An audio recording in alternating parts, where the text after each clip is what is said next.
Hello, I'm Brigantia Blackbird of the Blackbird Grimoire. Welcome to our special limited edition Yuletide tarot season. We're going to be doing this each Wednesday because I'll be honest, I have completely fallen in love with my Yule tarot deck and I wanted an excuse to use it more. And also, I thought it would be helpful just in case there is anyone who watches the channel who might be new-ish to divination, just to have a few videos to look at someone who's walking them through the process and how they might be analyzed. I thought it might be helpful, but to be honest, this is a pretty selfish series because I just want to use my cards. But this is also a chance for us to highlight various Yule Tarot spreads that people have come up with. And the one that we're looking at today is the Yule Tarot mat. The first card at the top is What Should I Be Thankful for this season? The second is Where Was My Energy Wasted this year? The third, Where Should I Focus My Energy this year? The fourth, What Will Bring Me Love and Light? The fifth, What Will Bring Me Fear and Darkness? The sixth, How Can I Overcome the Dark and Fear? And the seventh and last, How Can I Embrace the Love and Light?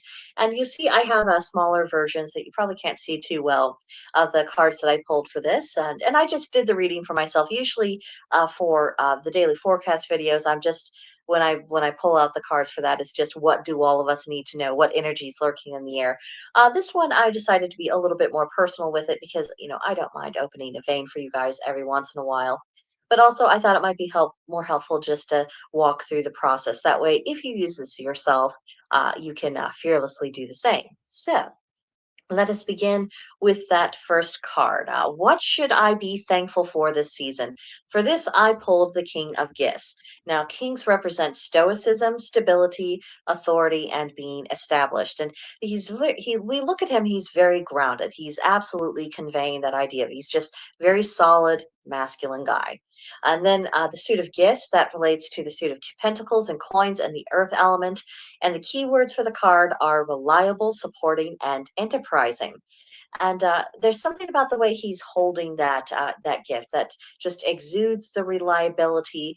He's prepared, he's planned, he's supporting, he's going along with all the wonderful festivities of the season. And of course, in order to afford all that, he had to engage in, of course, enterprise and work and being able to bring in the money in order for these things to happen.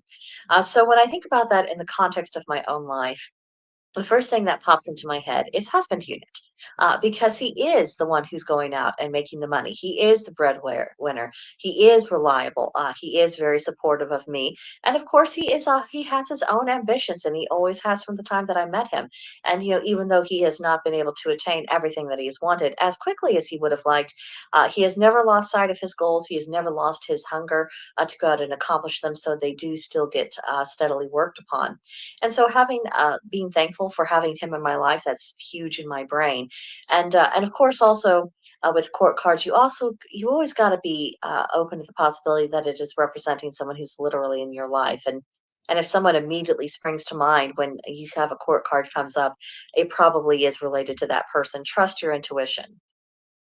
So that does it for my first card. For my second card is Where Was My Energy Wasted This Year? Oh, no one likes to think about that. No one wants to waste energy. But for this card, I pulled the mistletoe. That relates to the traditional lovers card. Obviously, people smoochy smoochy under the mistletoe. It's a sixth card in the majors, which represents relationships, and its keywords are attraction, values, and all healing. So you might think that's a really weird card to be focused upon in the context of wasted energy. But it may be the thing that really came to my mind is perhaps trying to focus upon things that we're not going to be working out, focusing too much on the digital, trying to build that up in a way that is just not really meant to, and that it would have been better to focus a lot more upon, the people who are around me, the here and the now because of my work that I do on this channel, my life is a lot more digitized than what I would really like it to be. So, bearing in, and that's one of the reasons why I really cut back on my digital presence. Right now, unless something happens to that YouTube decides to yeet my channel, this YouTube is the only place where I'm posting anymore. I got rid of my other social media accounts. I'm being very judicious about, who I'm even in email exchanges with, just because I don't want to give all of my nurturing energy and trying to build things up on people who I can't see. And I think that's only common sense for all of us about, we need to reinvest with people we're actually around. Who are you actually standing under that mistletoe with? Focus on that person a lot more. So that's just kind of the way that I took it and interpreted on this. Then my third card is where should I focus my energy on next year? And for this, I pulled the Ten of Candles. Ten in this deck represents the culmination, the ending, and also the beginning. And the suit of candles, obviously, that relates back to the suit of wands and the fire element. And the keywords for this card, which won't come as any surprise when we look at it, are taking on too much, overworked, a burden, stress, overwhelmed, and apathetic. I took this card as a warning of saying, you're going to be tempted to go out and overextend yourself and get involved in too many projects and have your energy going in too many different directions, you're going to run the risk of being fragmented again next year. So, this is your warning. Don't do that. You don't have to end up like the lady in the picture. And that's been an ongoing theme about because when I'm doing a lot more work that's here at the house or at the farm or anything else, I come out of it feeling a lot more refreshed, feeling a lot more accomplished. And whereas in the digital space, it's always I can always do more, and it's trying to feed something that can never be satisfied. It's trying to fill up a bottomless pit. That's really what the internet is, especially for content creators. There's always something more you could be doing. You could be investing more. And it's all this stuff. And it isn't necessarily good for you. And if it isn't good for you, that's going to affect the quality of the content that you produce. And so that means anyone who's tuning in is not getting the benefit that they could have expected from you. So this is really telling me keep it simple. You don't need to be engaged in these other things. Just focus upon doing what you're doing and doing it well. Next up, the fourth card.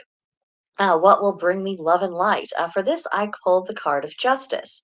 And of course, that relates to the usual justice that we have in our familiar major arcana. It's number 11 in that lineup, which represents responsibility for this deck.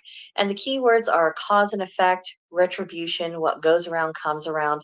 And I'm thinking about, we're in the midst of sowing the seeds for the next cycle right now, and being a lot more mindful about what outcome do I really want for myself, and am I really focusing my energies with that? Being honest with myself about what I'm doing, how I'm doing it, and if it is actually relating to the desired effect. And this is a kind of reflection we all have to do because it's not enough to want an outcome. We have to make sure that we're actually sowing those seeds. If you plant oranges, don't complain because you didn't get apples, that kind of thing. So being aware of that in my own life. Then next up, what will bring me fear and darkness? This is another weird card to pop off because it's the Nine of Gifts. Nines represent a foundation, leadership, idealism, and completeness. And the suit of gifts, again, that's pentacles and coins and the element of earth. The key words for this are accomplishment, discernment, but then significantly illusion. And that's really the key word that I want to hone in on this interpretation. Feeding into illusions, allowing illusions, escaping into illusion instead of keeping focused upon what is. Illusions can be extraordinarily dangerous things because sooner or later they shatter. And that can be a cause for fear. It can be a cause for feeling like, oh, I'm alone and I'm lost in the dark and I don't have any way to light my way and this isn't going to be very good. So if I don't rid myself of what illusions are still in my head, that's I'm not going to get to the happier aspects of this card, which is that sense of accomplishment, which is having that sense of discernment, which is being, growing to being that little old lady who's comfy in her chair by her fire, enjoying her tree and having the presents, that are under the tree that, to be opened and enjoyed later. If I want to ultimately get there, I really need to weeding out any remaining illusions within my soul. Then how can I overcome the dark and fear? Another counterintuitive card because it's the Three of Canes. The number three represents understanding, creativity, synthesis, and expression. And Canes relates back to the suit of swords and the air element. And the keywords of this card are heartache, sorrow, separation, and pain. So you might think these are things that I would associate with the dark and the fear.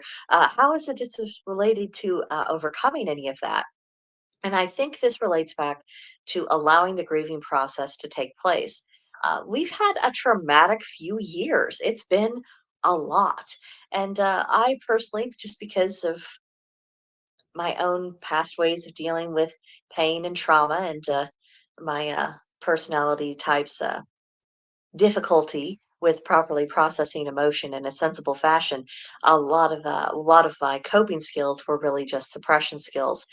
So overcoming that is going to involving of going through that grieving process so then I can make room for the healing process. That's an ongoing challenge, and it's one that I a process that I started undertaking a few years back. But there's been a lot more layers to really work through than what I initially realized, and it's tempting to try to find ways to avoid pain when it comes, as opposed to just facing it head on and uh, not putting the Band-Aid on it, but actually dealing with the damage done and, dealing with it in that moment. That is a huge challenge. It's something that isn't particularly easy for me, but, apparently this is a necessary aspect of my journey because it's coming up right now. Then how can I embrace the love and light? For this, I have the 9 of candles. The number 9 represents foundation, leadership, idealism, and completeness. The suit of candles relates back to the suit of wands and the fire element. And the keywords for this card are weariness, fatigue, creative block, and setback. And you might think, Brigitte, are you sure you pulled the right cards? All of these seem really weird, the positions they're coming up. So I think this is another warning, not to overextend myself because I had an earlier warning about that. If I want to actually enjoy all of the things, I need to make sure that I'm not burning the candle at at both ends. I need to be mindful of, do I have the necessary support structure to that will enable me to actually carry forward with a particular kind of work. That's very important. It's also about taking some time because I have suffered increasing periods of burnout over the past couple of years. So, allowing myself a little bit more of a guilt free rest from certain activities, allowing myself to um, not badger the muse into submission, but just allow it to my creative energies to naturally replenish, and also not seeing setbacks as the end of the world. These are all challenges that ultimately will lead me to the love and the light if I meet those challenges appropriately. So there's that to consider. So now that we've looked at all of these individually, let's refresh ourselves so that we can look at the overall meaning of the card. And I do recommend you do this in your own readings, especially if you're reading for yourself. Take everything individually one at a time, and then have a short list about what does this all mean culminated together. So for the first card, appreciate the husband unit. Second card, focus less on idealized dreams and more on healthy actualities. The third card, create a more reasonable workload, seek a greater home and work life balance. Fourth card, sow the seeds for the desired outcome. Fifth card, reject all illusions. The sixth card, allow the grieving process to take place because only then is healing possible. And the card seven is look for lessons within silver linings. So the overall impression I get is rip off the band aids, embrace all truth, and face the future resolutely. And that is ultimately will be the key to my success over the next 12 months. So that is what I got out of this particular reading. If you have an entirely different interpretation, don't be shy. Let me know in the comments. You might have seen something that I didn't, that I overlooked. Doing readings for yourself is extremely difficult because you can't really be all that objective. None of us really are. Either we're too hard on ourselves or we're too easy on ourselves. It's very hard just to see things as we really are.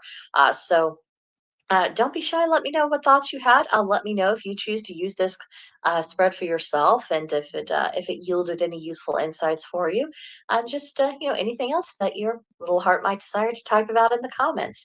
But next week we will be exploring a different spread. It's not going to be focused upon me. I'll choose a different target for that.